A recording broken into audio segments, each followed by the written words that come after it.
കൊച്ചിക്കാർ നാട് മുഴുവൻ ഇങ്ങനെ ഓടി നടന്ന് ഫുഡ് കഴിച്ചിട്ട് നമ്മുടെ ഫോർട്ട് കൊച്ചിയിലുള്ള പാരകളിൽ പോയിട്ടില്ലെങ്കിൽ അത് വല്ലാത്ത മോശമല്ലേ. അതും ഫുഡി ആയിട്ടുള്ള നമ്മൾ പോയിട്ടില്ലെങ്കിൽ കബൂറാണ്. അപ്പോൾ ഇന്ന് ഞാൻ നേരെ ഫോർട്ട് കൊച്ചിയിലുള്ള പാരകളിൽ പോയി ഫസ്റ്റ് ടൈം ആയിട്ടാണ് പോണത്. പോയതും ഞെട്ടിച്ച് അമ്മാതിരി ആംബിയൻസ് ആണ് കേട്ടോ. അവിടെ നല്ല അടിപൊളി ആംബിയൻസ്. വേറെ പാരകളിലൊന്നും ഞാൻ ഇങ്ങനത്തെ ഒരു ആംബിയൻസ് കണ്ടിട്ടില്ല. സൈഡിലൊക്കെ നല്ല കിടുക്കാച്ച ചെടികളൊക്കെ ഉണ്ട് വെച്ചേക്കണേ. പിന്നെ ഈ ഒരു കൊക്കക്കോള ആദ്യം ഓർഡർ ചെയ്തു. എൻ്റെ പൊന്നോ, വേറെ എവിടെയും ഞാൻ ഇങ്ങനെ ഐസ് ഇട്ട് കണ്ടിട്ടില്ല. ഐസ് ക്യൂബ് ഇട്ടിട്ട് കൊക്കക്കോള തന്നെ. ഇത് ഇവിടുത്തെ പാരകളിൽ മാത്രമെന്ന് തോന്നുന്നു. ഇനി പുതിയതായിട്ട് തുടങ്ങിയാണോ എന്നറിയില്ല. എന്താണെങ്കിലും കമൻറ്റിൽ പറയുക. പിന്നെ അങ്ങോട്ട് ഓർഡർ ചെയ്ത അവരുടെ സ്റ്റാർ ഐറ്റമായിട്ടുള്ള ഈ ഒരു ചിക്കൻ ബിരിയാണി കണ്ട.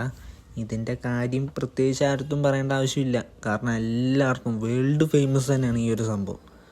അപ്പോൾ അവരുടെ ആ ബൗൾ അങ്ങനെ വെച്ചപ്പോൾ തന്നെ സ്മെല്ല് മൂക്കിലോട്ട് അടിച്ചു കയറി. ഓൺ ദി സ്പോട്ടിൽ തന്നെ പ്ലേറ്റിൽ വാരി കഴിക്കണമെന്നുണ്ടായി. പക്ഷേ വീഡിയോ ഷൂട്ട് ചെയ്യാനുള്ളൊരു ക്ഷമ കൊണ്ട് ഞാൻ പല്ലേ അതിങ്ങനെ ഷൂട്ട് ചെയ്ത് വന്നു. പിന്നെ എൻ്റെ കയ്യിൽ നിന്ന് കൈവിട്ട് പോയി. ഒന്നും നോക്കിയില്ല, നേരെ കഴിച്ച്. അപ്പോൾ ഓക്കെ, ബൈ, ടാറ്റ.